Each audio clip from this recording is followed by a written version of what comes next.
오늘 같이 읽은 말씀을 가지고 부활의 권능이라는 제목으로 말씀의 은혜를 전하겠습니다. 기독교인은 겸손합니다. 그러나 우리 기독교인은 힘없는 겸손한 자가 아닙니다. 기독교인은 박해도 기쁘게 받아들입니다. 그것이 힘이 없기 때문에 아닙니다. 기독교인은 고난도 감사하게 받아들입니다. 하나님이 계시기 때문입니다. 모든 것을 합력하여 선을 이루시는 하나님을 믿기 때문에 우리는 어려움도 인내하고 고난도 받아들이고 모든 것을 감사합니다. 기독교는 힘이 있는 종교입니다. 우리가 힘이 있는 것이 아닙니다. 하나님이 힘이 있기 때문에 하나님을 믿는 기독교는 힘이 있습니다. 우리는 내 자신을 나타내기 위해서 힘을 과시하지 않습니다. 죽음을 이기시고 다시 사신 예수님이 다스리시기 때문에 우리 기독교인은 힘이 있습니다. 기독교인이 누리는 모든 권세와 영광은 바로 예수님의 부활로 말미암습니다. 예수님을 믿는 우리에게는 예수의 생명이 거합니다. 예수의 생명은 부활의 생명입니다. 부활의 생명을 가진 자는 부활의 권능을 삶 가운데 체험할 수가 있습니다. 그럼 예수님이 우리에게 주신 부활의 권능은 어떤 것입니까? 그리고 그 부활의 권능을 우리가 체험하며 누리며 사는 길은 무엇입니까? 오늘 이것에 대해서 세 가지를 말씀드리겠습니다. 첫째, 부활의 권능은 미래에 대한 꿈과 소망을 줍니다. 한번 따라 하시기 바랍니다. 부활의 권능은 미래에 대한 꿈과 소망을 준다. 현재 우리는 모두 한계를 경험하며 살고 있습니다. 우리는 시간의 한계 속에서 살고 있고 공간의 한계 속에서 살고 있습니다. 그리고 나는 죽을 몸, 썩을 몸을 가지고 살고 있습니다. 어떤 사람들은 장애를 가지고 살고 있습니다. 그러나 장차 우리 주님이 오실 때 우리의 모든 이 한계와 제약을 사라지게 만들 주실 것입니다. 바울 사도는 주님이 나타나실 때 바로 그런 일이 일어날 것이라고 여기 말씀을 하고 있습니다. 51절 이하입니다. 보라, 내가 너희에게 비밀을 말하노니 우리가 다 잠잘 것이 아니요 마지막 나팔의 순식간에 호련히 다 변화되리니 나팔 소리가 나매 죽은 자들이 썩지 아니할 것으로 다시 살아나고 우리도 변화되리라. 이 썩을 것이 반드시 썩지 아니할 것을 입겠고 이 죽을 것이 죽지 아니함을 입으리로다. 이 썩을 것이 썩지 아니함을 입고 이 죽을 것이 죽지 아니함을 입을 때에는 사망을 삼키고 이기리라고 기록된 말씀이 이루어지리라고 했습니다. 예수님의 부활은 우리 존재적인 변화를 주신다고 했습니다. 지금 우리가 가진 육체와는 전혀 다른 육체를 우리는 입게 될 것입니다. 보지 못하는 자가 보게 되고 말 못하는 자가 말하게 되고 장애를 가진 자는 그 장애의 굴레가 벗겨질 것입니다. 육의 몸이 변하여 신령한 몸이 될 것입니다. 우리 죽을 몸이 변하여 영원히 사는 몸이 될 것입니다. 예수님의 부활은 우리에게 참 소망을 줍니다. 내 삶이 달라지고 내 존재가 달라진다는 것보다 더 큰 소망이 어디에 있겠습니까? 우리 기독교인이 가진 꿈과 소망이 어디서 나옵니까? 바로 예수 그리스도의 부활에서 나옵니다. 기독교는 불과 한 사람으로 말미암아 시작되었습니다. 기독교 복음이 전거되는 곳에 많은 나라와 민족이 박해를 가했습니다. 그렇지만 오늘날 세계 많은 사람들의 마음을 사로잡고 세계적인 종교가 되었습니다. 그것은 예수님의 부활이 우리 내일과 미래에 대한 소망을 주기 때문입니다. 멀리 갈 필요 없습니다. 우리 나라를 보십시오. 조선시대 말에 흥성대원군 이형이 외세의 침략을 막기 위해서 서학을 반대를 했습니다. 그래서 우리 가톨릭이 들어왔을 때 무자비하게 가톨릭을 박해를 했습니다. 지금도 한강에 가면은 거기 참수를 기념하는 순교 성지가 있습니다. 우리나라에도 큰 박해가 있었습니다.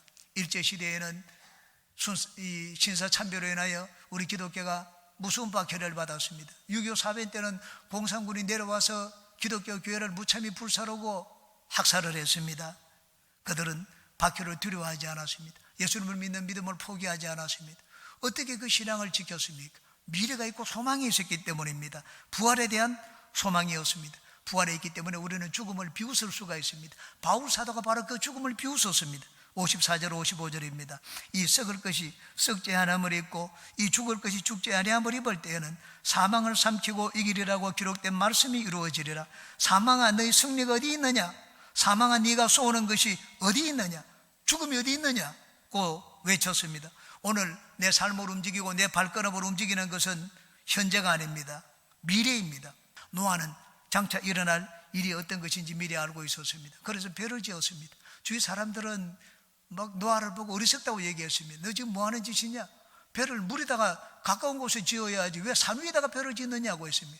어리석고 정신이 나갔다고 했습니다. 그런데 노아는 산 위에서 배를 만들기 시작했습니다. 그것도 무려 50년, 60년이 걸리도록 방주를 지었습니다. 다른 사람들은 다 어리석다, 정신이 나갔다, 미쳤다고 하는데 그런 행동을 했습니다. 어떻게 했습니까? 내일에 대한, 미래에 대한 확신을 가지기 때문입니다. 여러분, 장래 일어날 일을 우리는 확신하게 되면 힘을 가질 수가 있습니다. 우리에게 힘을 주는 것은 무엇입니까? 미래에 대한 소망입니다. 불확실한 사람은 인생을 사는데 불안합니다.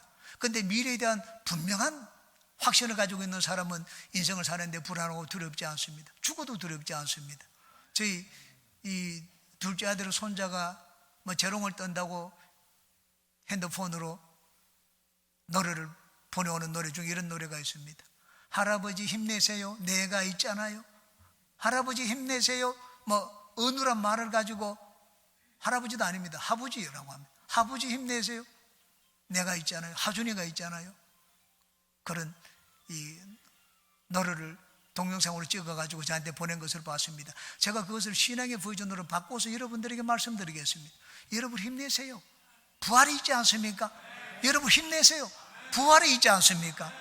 내일의 미래에 대한 부활의 소망이 있기 때문에 우리는 현재의 삶에 위축되지 않습니다. 죽어야 한다는 현실에 위축되지 않습니다. 힘들고 어려운 삶에 위축되지 않습니다. 왜냐하면 내일에 대한 꿈과 소망이 있기 때문입니다. 예수님이 부활을 우리에게 주는 것이 무엇입니까?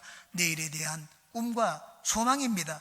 죽음을 이기시고 부활한 예수님이 내 삶에도 죽음을 이기시고 부활을 주신다는 소망을 가지고 우리는 살 수가 있습니다. 부활에 대한 소망이 여러분의 삶의 믿음과 용기를 주는 동력이 되시기를 주님의 이름으로 축원합니다. 두 번째입니다. 부활의 권능은 현재 승리하는 삶을 살게 해줍니다. 또 한번 따라 하시기 바랍니다. 부활의 삶은 현재 승리하는 삶을 살게 해주신다. 예수님은 우리에게 미래에 대한 소망만 가지고 살라고 우리에게 부활을 주신 것이 아닙니다. 현재 승리하는 삶을 살라고 우리에게 부활의 생명을 주셨습니다. 57절 보시기 바랍니다.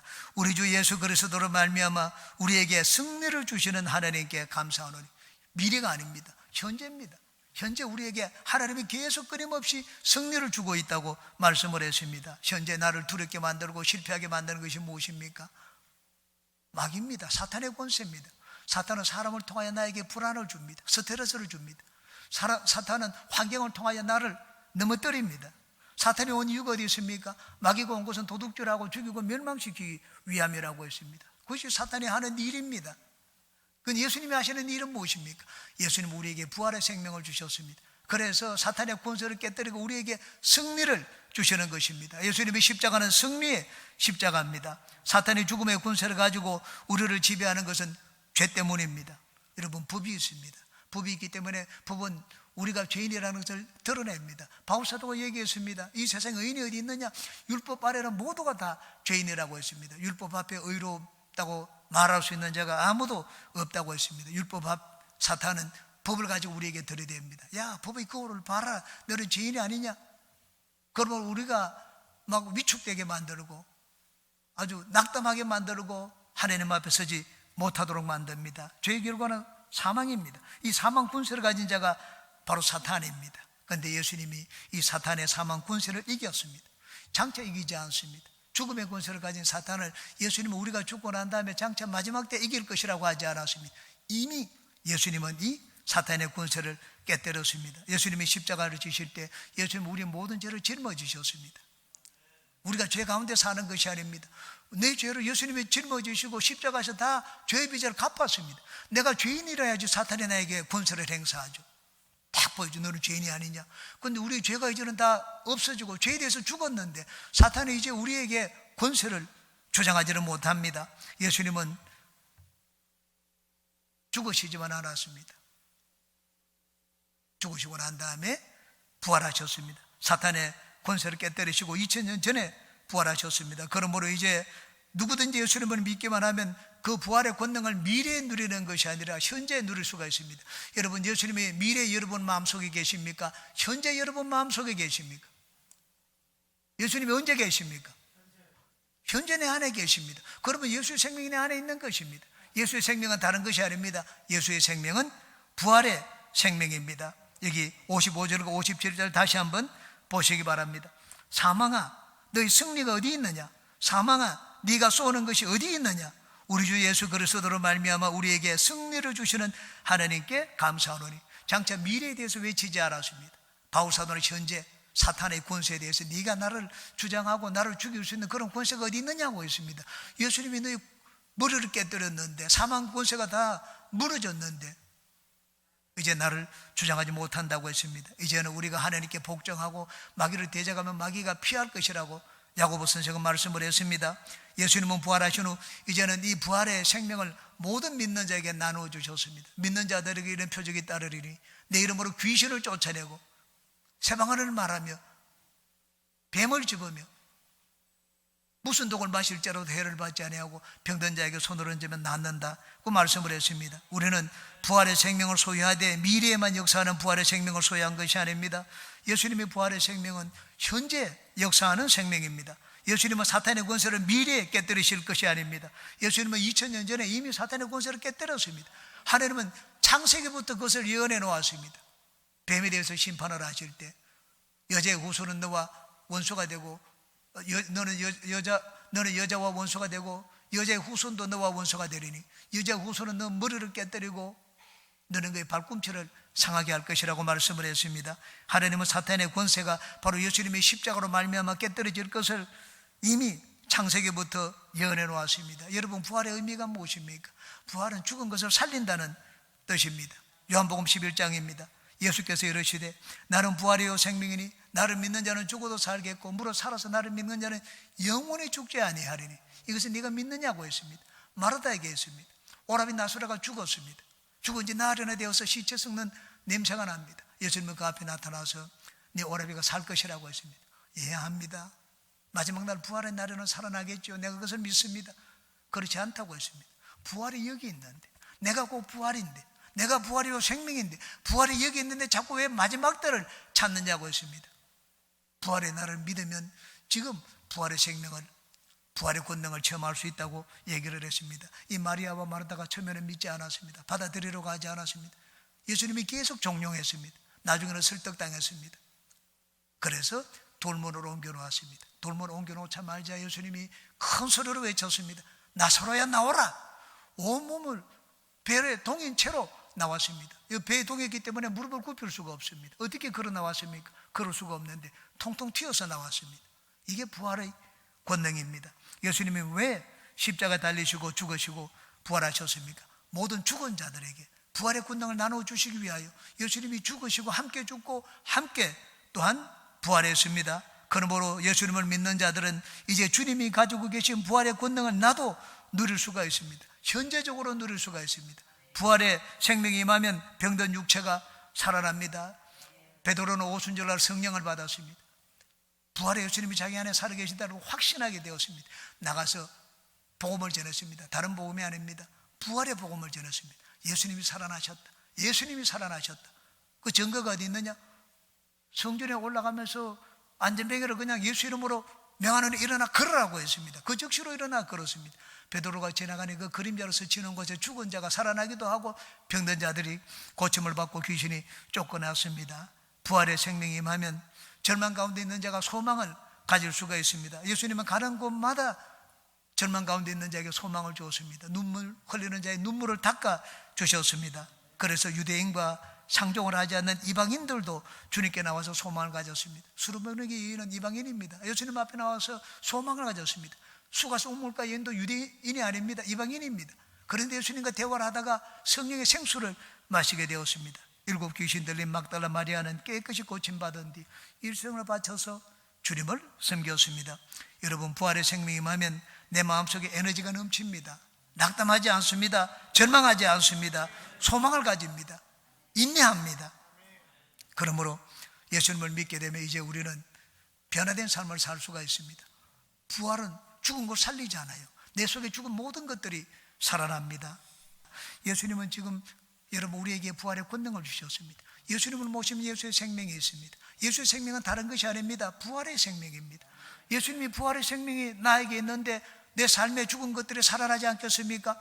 여러분, 절망 가운데 있는 사람들은 생각이 살아납니다. 생각이 할 수 있다, 하면 된다, 해보자는 그런 생각을 갖게 됩니다. 마음이 낙담한 사람은 이 죽은 마음이 살아납니다. 마음에 에너지가 넘치고 생명이 넘치고 소망이 넘치게 됩니다. 우리 삶에 예수님의 생명이 있으면 나를 괴롭히고 나를 대적했던 모든 것들이 떠나게 됩니다. 여러분은 삶 가운데 예수님의 부활의 권능을 누리며 사시기를 주님의 이름으로 축원합니다. 세 번째입니다. 부활의 권능을 누리며 살기 위해서는 주님을 섬기는 삶을 살아야 합니다. 한번 따라해 주시기 바랍니다. 부활의 권능을 체험하며 누리며 살기 위해서는 주님을 섬기며 살아야 한다.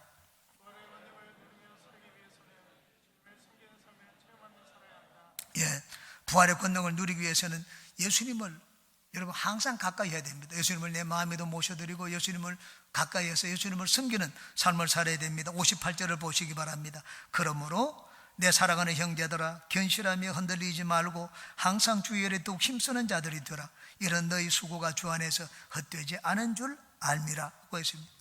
앞에서 바울 사도는 고린도전서 15장에서 부활에 대해서 쭉 얘기를 했습니다. 마지막 결론의 말씀입니다. 부활이 확실하지 않느냐? 소망이 되지 않느냐? 그러면 어떻게 해야 되겠습니까? 너희들은 이렇게 살라고 했습니다. 그러므로 내 사랑하는 형제들아 견실함이 흔들리지 말고 확실히 믿으라는 말입니다. 항상 주의 일에 더욱 힘쓰는 자들이 되라고 했습니다. 주의 일에 힘쓰는 자들이 되라는 말은 주님을 섬기며 살라는 말입니다. 주님을 위해서 살라는 말입니다. 주님은 우리에게 부활의 생명을 공급해 주셨습니다. 세상에 성공하도록 하기 위해서 그 생명을 주시지 않았습니다. 주님을 섬기도록 하기 위하여 주님은 우리에게 생명을 공급해 주셨습니다.